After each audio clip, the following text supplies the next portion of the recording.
In every shadow war, control isn't maintained through violence alone.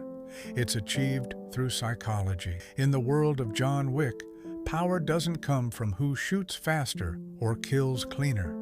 It comes from who understands the mind better. Behind the blood oaths, coins, and unbreakable markers lies an invisible system of psychological warfare, one that mirrors real-world manipulation tactics used by intelligence agencies and behavioral strategists. To truly understand the high table's hold over its assassins, we need to understand the mind games at its core, the deliberate architecture of control disguised as honor, loyalty, and debt. In intelligence training, operatives are taught something called sensemaking, a psychological model developed during the Vietnam War to decode how people think, bond, and ultimately comply.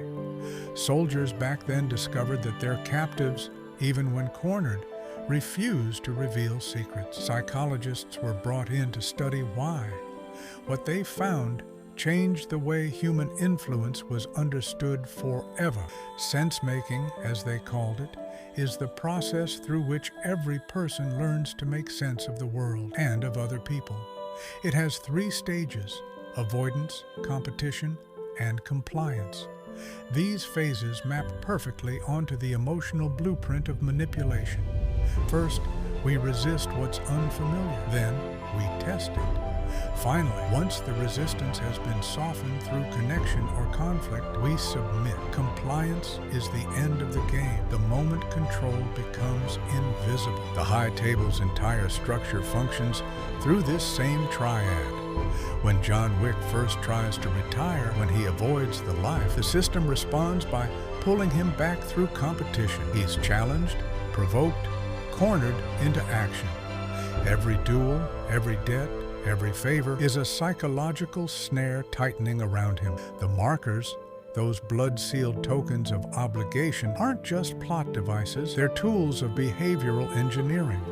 They exploit the human instinct for reciprocity, the same principle Robert Cialdini describes in his theory of influence.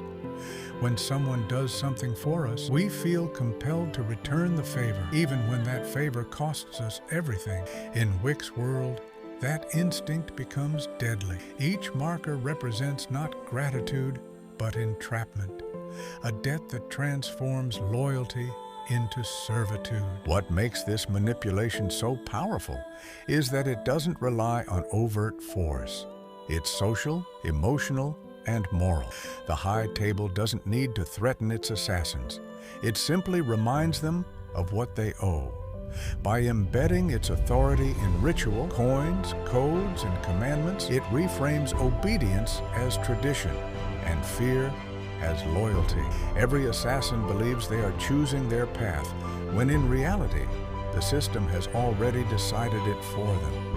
It's the perfect psyop, one where the victims believe they are free agents in a world of their own making. The psychology behind this control mirrors the strategies used in propaganda, intelligence operations, and even corporate hierarchies. Compliance isn't achieved through brute force, but through repetition and emotional fatigue. You exhaust the subject's resistance until obedience feels like relief. In the case of John Wick, every step toward freedom is met with another test, another task, another favor that must be repaid. His struggle becomes a metaphor for anyone trapped by invisible contracts, emotional debts, professional obligations, social expectations that demand loyalty long after the purpose has vanished. The deeper truth is this: the high table doesn't need soldiers, it needs believers. At its core, this isn't about John Wick's violence, but about the psychology of control,